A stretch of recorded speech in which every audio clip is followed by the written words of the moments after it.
today. I hope that you are doing amazing and fantastic and wonderful. So today's Easter. Happy Easter. Well, tomorrow when you're seeing it, it will be the day after Easter, but I hope that you had a wonderful weekend and that you were able to spend it with family and friends. Here's a couple of things that Alex and I did on Easter, and I'll pop up these pictures. We had a blast, we had fun, and yet our hands are dyed blue. Specifically, my son's hands are dyed blue. It's gonna be very interesting how to tell daycare that his hands aren't bruised. It's blue paint because his mother was cheap and thought that it was cool just to buy the paint from the dollar store.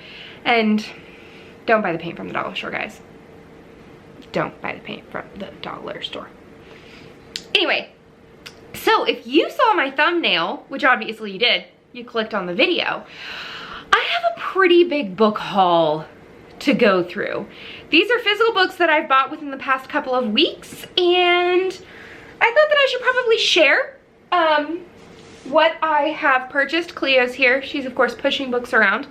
Some of these are used, some of them are brand new, and I bought them at 4 different places, I believe. Yeah, that sounds about right. So let's start off with some used books. So I got introduced to ThriftBooks.com from my friend Catherine, and I had gotten a couple of my Daniel Quinn books from there when I realized that they had his books. Well, I finished The Mystery of Mrs. Christie, and it made me really want to get her autobiography, which I do have. I'll pop it up here. The cover, the dust cover of it was really beat up, so I sent it last night home with Catherine's husband because she's a librarian, so she should be able to help fix it up, and she's actually gonna put like a library wrap around the cover because it is a first edition book, and I know that that devalues it a little bit. I'm not going to be getting rid of it anytime soon, and I just really want to be able to read it and not feel as though I'm going to destroy the cover anymore, because it's a really cool cover, guys. But once I got on there, my nostalgia for my childhood kind of reared its head. And the first one I saw was Falling Up by Shel Silverstein. This is poems and drawings by Shel himself. And I loved these as a kid. They were always checked out at the library, and so it was very hard. I see that there's a sticker. Why do they put stickers on these things? I noticed that these were checked out a lot, and so I didn't get to read all of them that I wanted to. So if you don't know, Shel Silverstein is a really quirky, weird kind of guy, and his poetry. Cleo. Negative Ghost Rider. Nope, Scoop. You lost your privilege. Down. I know, I'm the worst. I'm the worst. Get down, please. Thank you. He writes really weird and interesting kind of poetry. So like, here's this one right here, and it says turkey, question mark. I only ate 1 drumstick at the picnic dance this summer. Just 1 little drumstick. That, they say I couldn't be dumber. 1 tough skinny drumstick. Why was that such a bummer? But everyone's mad at me, especially the drummer. It's funny, it's hilarious, so I got Falling Up. Then I also got A Light in the Attic here as well, and I love it so much to be able to like read these later with Alex, and like it even looks really good like without its cover. This one doesn't have a dust jacket on it, like that's what it is. And then I also got Where the Sidewalk Ends, and of course it has special edition celebrating 40 years, like, but it's upside down. It's just the quirkiness of that. I love that it says from Katie Durden to Miss Fenwick. Makes me kind of sad that the teacher gave this up, because me as a teacher, That would not have happened if I was Katie Dernbin's teacher. But it's got the same kind of like signature here as well. And yeah. The fourth, oh crash my bash, it's bang the zang, fourth whoosh of Baroon July, woo! Like, it's just fun and quirky and different and weird. The next step I got at the used bookstore in town called Gardeners. And I'm super excited about that. So, two of them are by Anthony Horowitz. And I got introduced to this thriller mystery writer through the Currently Reading podcast. And so the first one is The Magpie Murders right here. The cover is super, super cool. I really, really like it. And it says, Alan Conway is a best-selling crime writer. His editor, Susan Ryland, has worked with him for years, and she's intimately familiar with his detective, Atticus Pund, I'm not quite sure, who solves mysteries disturbing sleepy English villages. Alan's traditional formula pays homage to the queens of classic crime such as Agatha Christie and Dorothy Sayers. It's proved hugely successful, so successful that Susan must continue to put up with his troubling behavior if she wants to keep her job. He comes out with a new manuscript, and the more Susan reads it, the more she realizes that there's another story hidden in the pages of the manuscript. One of ambition, jealousy, and greed, and soon it will lead to murder. So that looks super, super good. Then, I'm not being mean, you're fine. Goodness. Then we have The Word is Murder. I believe this is the second one in the series. Again, the cover is super, super cool. I really like it. I haven't seen what it looks like. I mean, it's just kind of boring, naked without its cover. But it looks fantastic. I'm not going to read the inside because I don't want to be spoiled for if it spoils anything from the other one.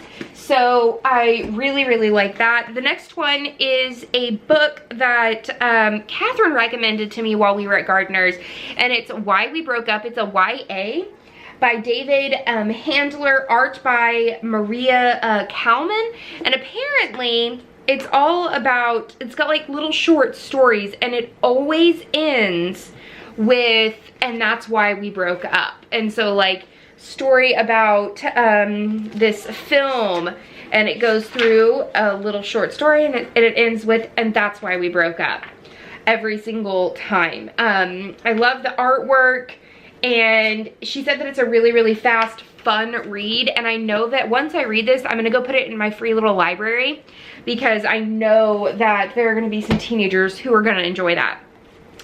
The next 5 books that I got for my dad for Father's Day. He doesn't watch my videos, so this isn't gonna be spoilery for him, but we are huge Star Trek nerds in our family, and Trekkies, if you will, and I saw these in the humor section, and guys, I couldn't not purchase them for my dad.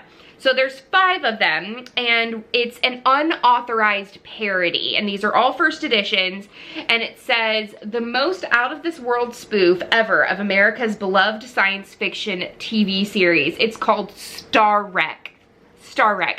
The Generation Gap by Leah Riewolinski. But look, like, it's a saucer on top of the Enterprise. It's a saucer, like a teacup saucer. Guys, it says boldly go where no one ever wanted to go before. The back, guys, oh my God. Okay, Captain James T. Smirk. His star freak commands elder statesman back in action after an 80-year retirement with his old crew. The galaxy's original, well-balanced, multi-ethnic, equal opportunity team. How do they stay alive? It's all thanks to Mr. Smock's discovery of the life-giving substance yogurt. Like, it just goes on. They're super adorable. The next one is Star Wreck 2, The Attack of the Jargonites. Guys, I can't get over these. Star Wreck 3, Time Warped. Star Wreck 4, Live Long and Profit. And then we have Star Trek V, the Undiscovered Nursing Home. I had to get these for my dad. He's gonna crack up laughing. What's really, really cool, like I'm gonna read this before I give them to him, because like there's really cool like pictures that go along with the stories, and it's just so fun, and it's just funny, and they're really, really short. Like the first one's only 117 pages. They're adorable. The next set of books I got, 2 of them from Amazon and then 1 of them from the Book of the Month Club. So if you guys looked on my Instagram, you guys know that I read Magic Lessons by Alice Hoffman, and now I'm reading Alice Hoffman's Practical Magic. Super excited about diving into it. I loved Maria's Maria's whole entire story, and so I'm loving her writing. So super, super excited about that. For more than 200 years, the Owens women have been blamed for everything that has gone wrong in their Massachusetts town. Jillian and Sally have endured that fate as well. As children, the sisters were forever outsiders, taunted, talked about, and pointed at. Their elderly aunts almost seemed to encourage the whisper of witchery with their musty house and their exotic concoctions and their crowd of black cats. But all Jillian and Sally wanted to do was to escape. One will do so by marrying, the other by running away, but the bonds they share will bring them back, almost as if by magic. And I just love it so much. I also purchased the second book in the Book Wanderers series. It's a middle grade series. It's Pages & Co. The Lost Fairy Tales by Anna James. I loved the first one so much. I just had to dive in and buy the next one. I love the fact that there are illustrations within the book and things that it makes your imagination sort of go wild. I really wish that these kinds of middle grade were during my middle grade years, but I'm so happy to be able to build my middle grade for my children later on. So super flippin' thrilled about that. My Book of the Month Club choice was The Lost Apothecary, a novel by Sarah Pinner. This just looked really, really good. It's just really, really just nice. It says, a forgotten history, a network of women, a legacy of poison and revenge. Welcome to The Lost Apothecary. Like, how much more do you actually need? Like, really, really. I mean, it just sounds flippin' amazing. Then on Friday, Catherine and I went to the Magic City Books, which is our local indie book shop. This is their bag, Magic City Books, and I also bought 3 books there. I have a problem, guys. I have a problem. Okay, but one of them was for my son, and so this is Aladdin, Arabian Nights, Aladdin and the Wonderful Lamp. These are really, really cool because apparently it's a baby lit book, and apparently these are like really popular. Catherine says that she had a lot for Charlotte, her daughter. And if you open it up, on one side it tells part of the story, like Aladdin's story, and then on the other side it's teaching them something. So this is all about a sounds primer, so like sticks, thwack, and robes, swish, and things like that. I've already read it to Alex. He really, really enjoyed it. And this is Aaron's favorite Disney movie, so it was just kind of like a twofer. I had to get it. The next book I bought was Amari and the Night Brothers. It's middle grade by B.B. Alston, and this has been blowing up on the Currently Reading Facebook group. They read it as a buddy read and had a whole discussion about it, and I didn't get to it in time, but I still wanted to purchase it and sort of dive deeper into it.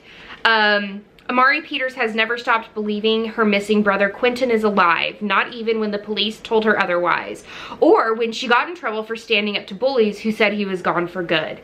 So when she finds a ticking briefcase in his closet containing a nomination for a summer tryout at the Bureau of Supernatural Affairs, how cool is that?